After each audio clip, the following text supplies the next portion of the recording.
happiest memory you remember? The happiest.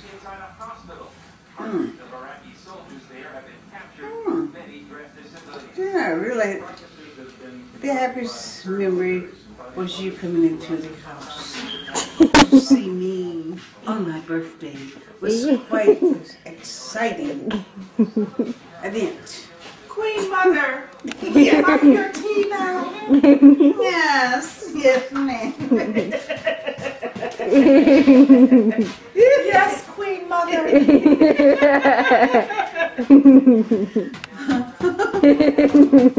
Thank you. Thank you so It much. has a Hebrew slave, did you know that? Wait, there's no sugar in there.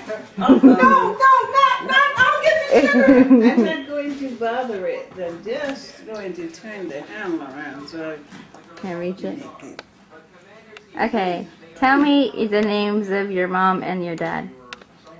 My mother's name before she got married was Ozzie Williams. Ozzie Nye Williams. And when she got married to my dad, David Dennis, her name became Ozzie Nye Dennis. And when I was born, my name was, they named me Birdie. Not Birdie, but I had to add that E on. So What's that? What's the picture? Our Birdie Mae Dennis, and I used that name for a long time.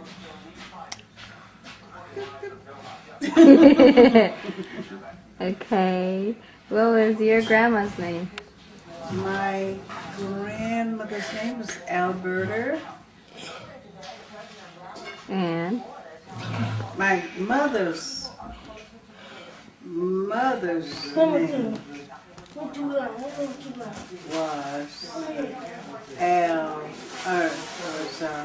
Elizabeth Jones, and she married a man, my great-grandfather,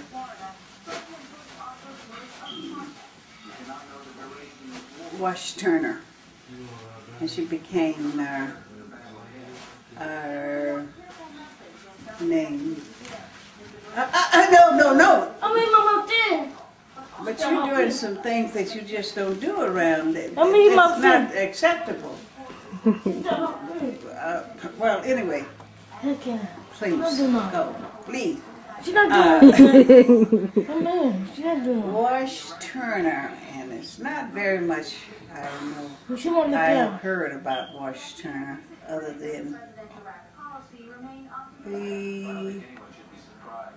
his mother lived in a house upstairs over some white people, and she never told me their names, at least I can't remember. And she was a Cherokee Indian, and my grandfather was half Indian, Cherokee Indian, and half white. And he looked quite white. Excuse me, Mother. Yes, ma'am. who was Chinese? Who was these Chinese? These Chinese was on my dad's side of people. And my dad's father's name was Jim Dennis. And he took that, he was raised by some white people, and he took their name. I mean, they gave him their name, Dennis. He was not white. He was someone that they adopted. I don't know how he got into that Dennis family. The railroad. The railroad, yeah. And his name was Jim Dennis. And he met my grandmother Ann Tucker, Excuse me. and they had a date. And from this date, my dad, David Dennis, was born, and he took the name, they gave him the name David Dennis. Later on, I guess about 8 years ago, there was a man that was working on someone's house, a carpenter, and Ramona passed and asked him to give her his address because I needed some work done on my house. Well, at that particular time, I didn't have any money, so I really needed work on my house, but I couldn't get this work done on the house. So then I just kept this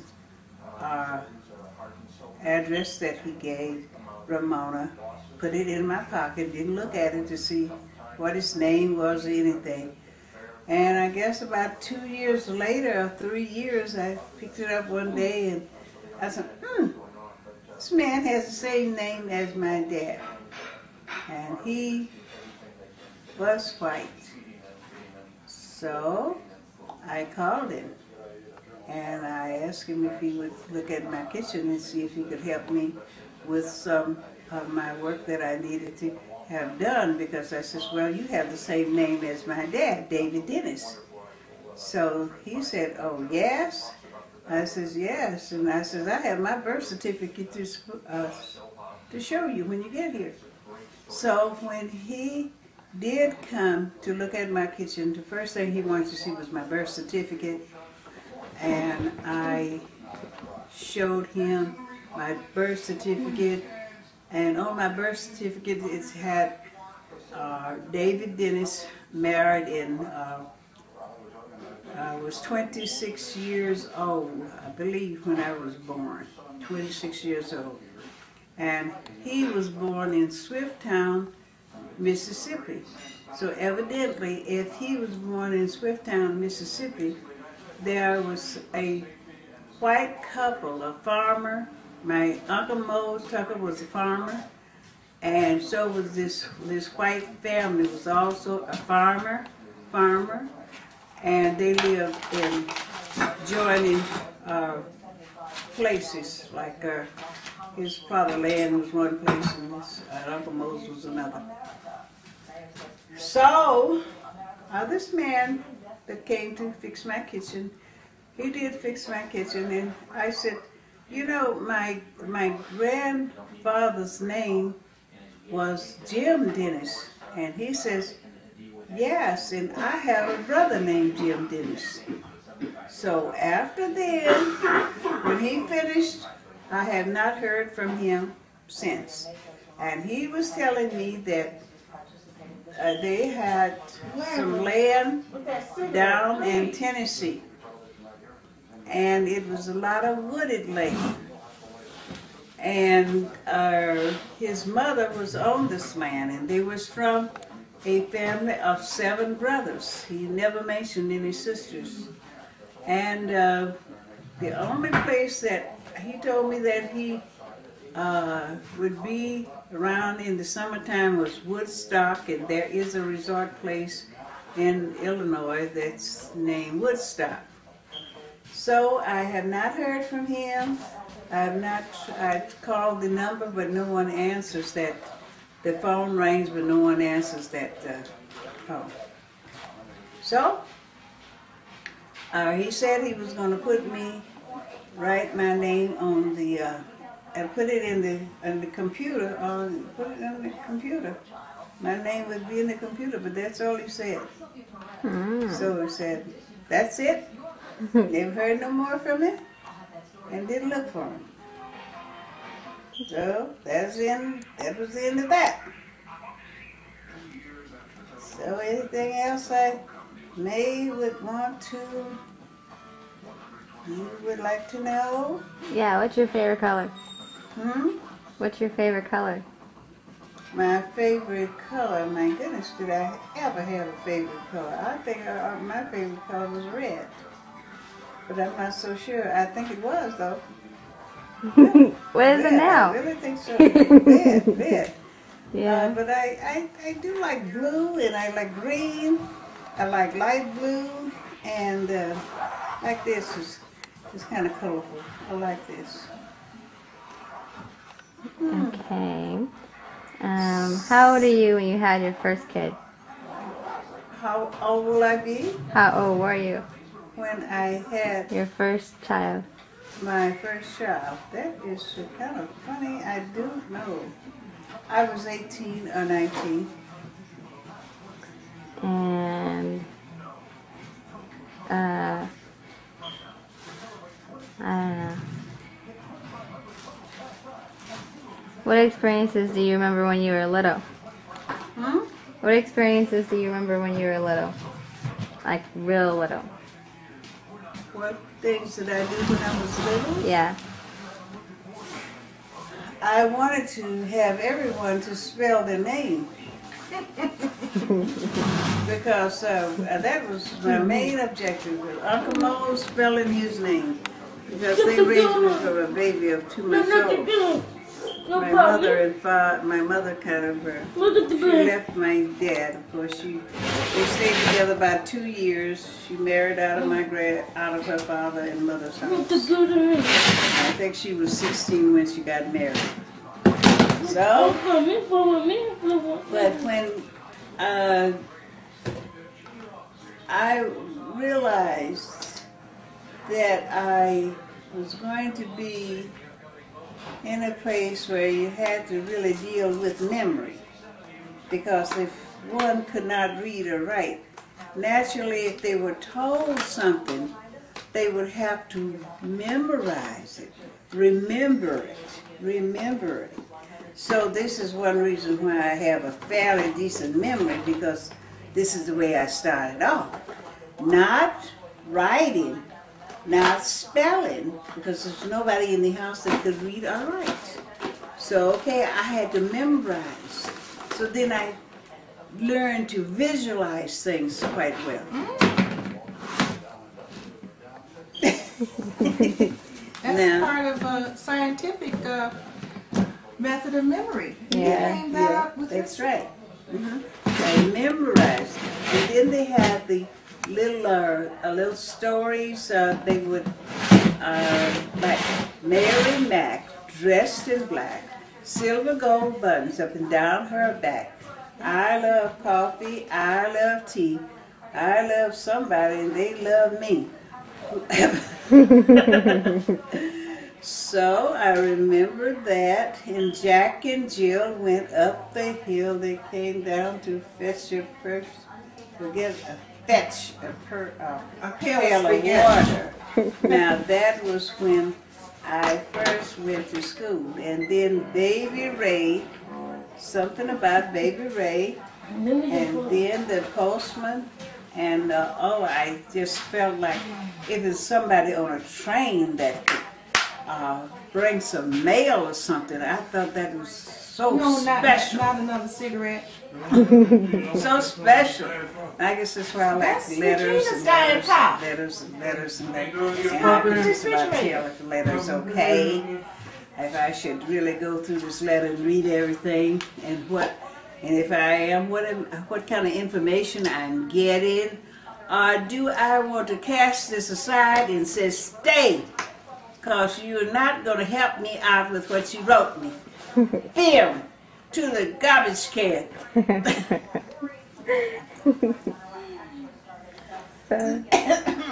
So who taught you how to read? Now that was kind of interesting. Okay, there was a school teacher and her husband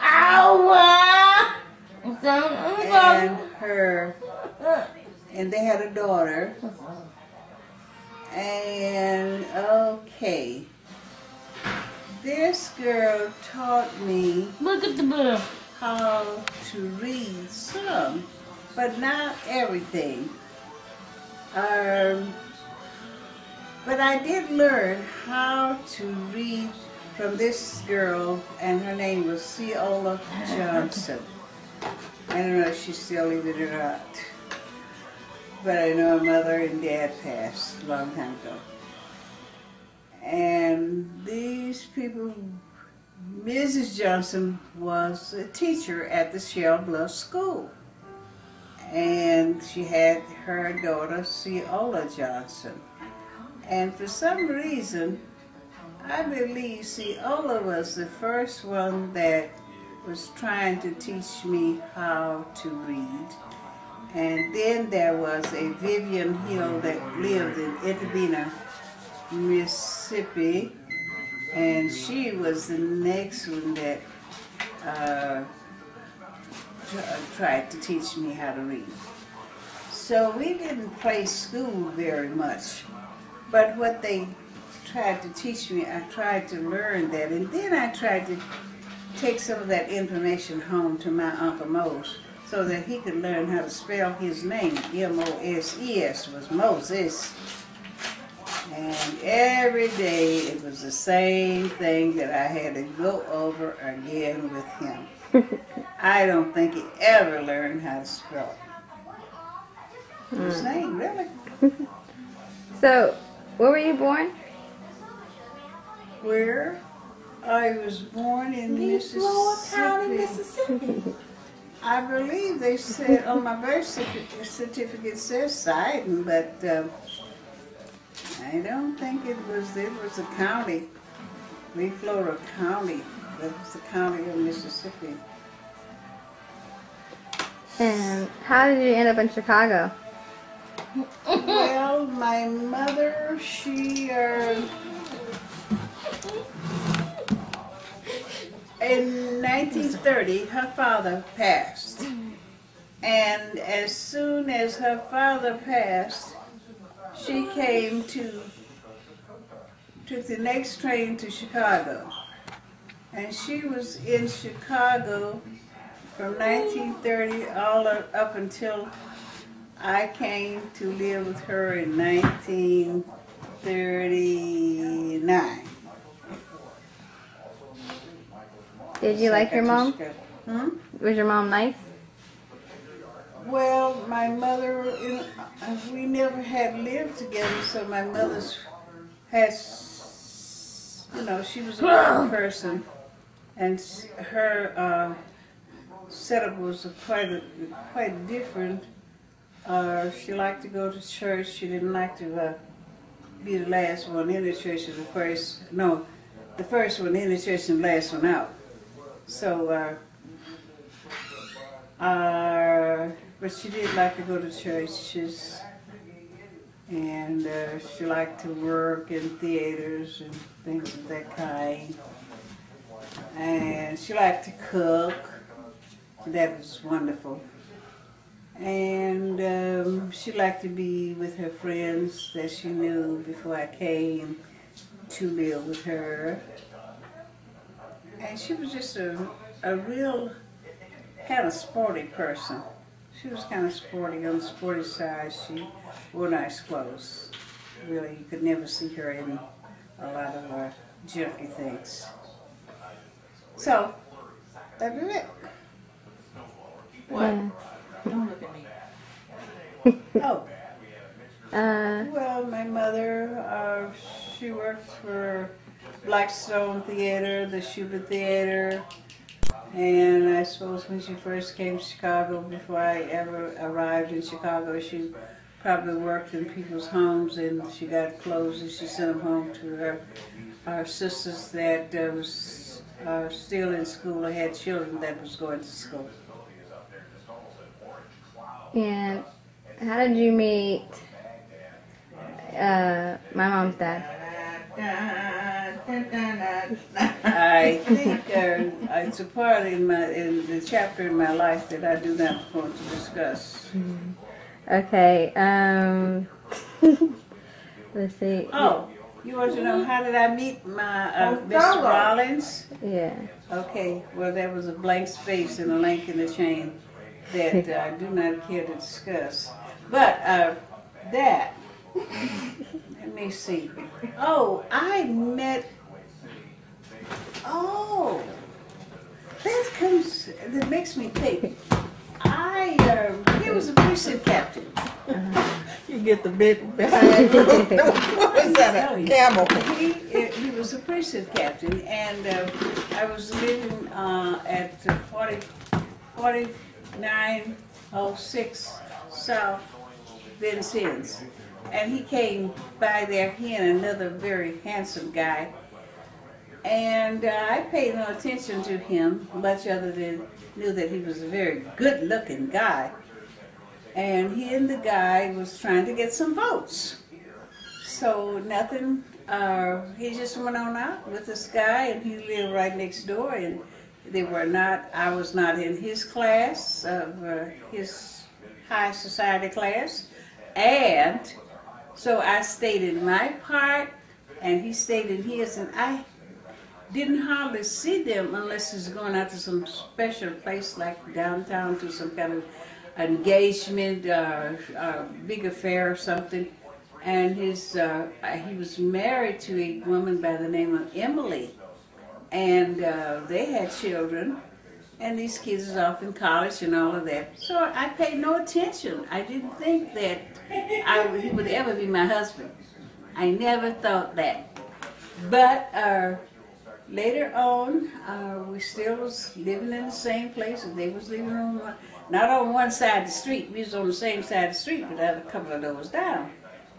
So Emily taken ill with cancer, and the doctors had given her up, and the father of the Catholic Church told my husband that you know that Emily is not going to be with you long. So when she passed, you should not live by yourself. You should have someone to live with you.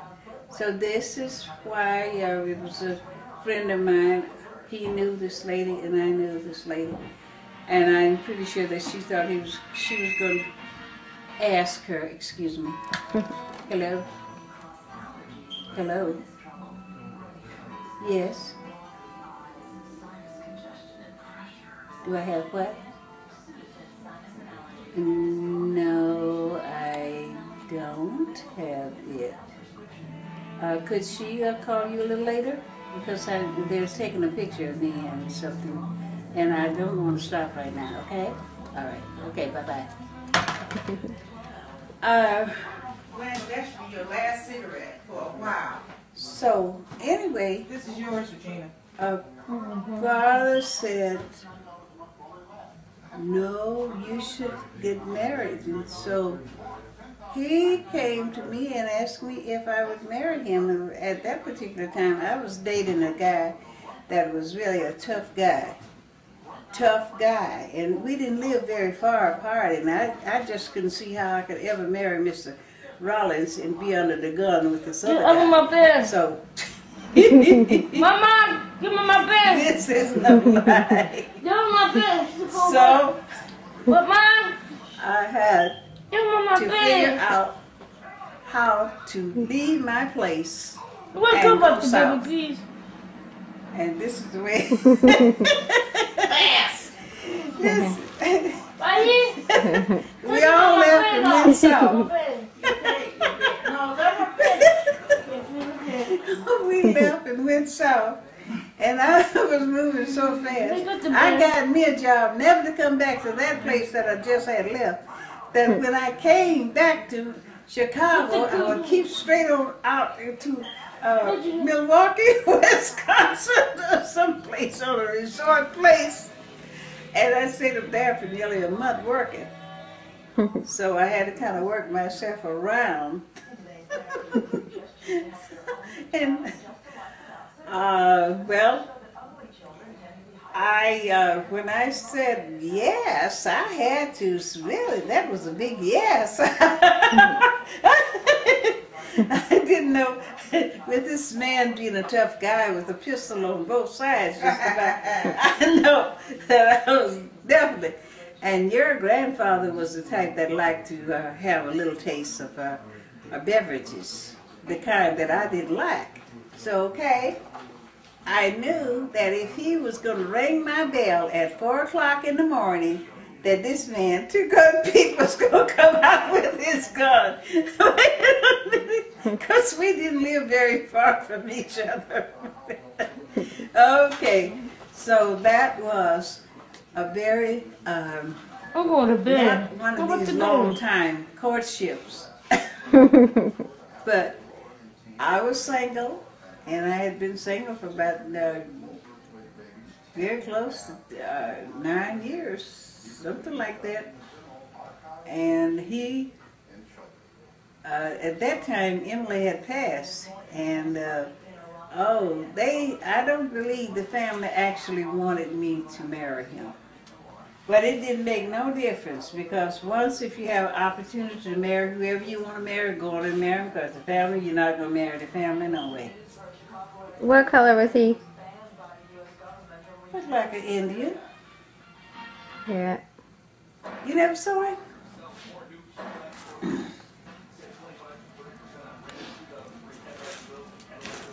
I think I saw a picture of him.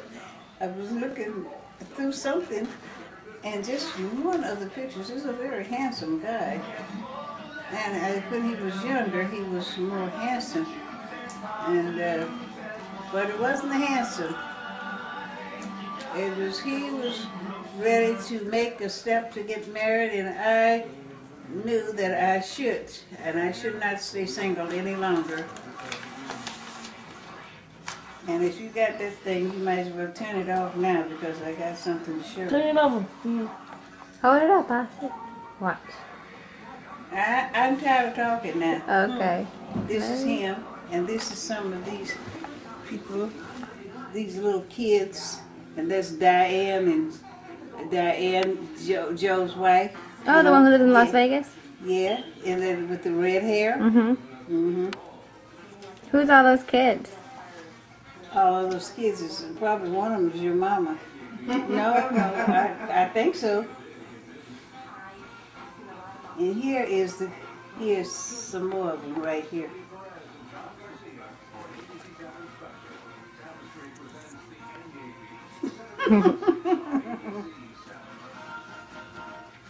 Hey, it's This is one of Michelle. your pictures here. Is that Omar? Yes, with that little white suit on. Yeah. Mm-hmm.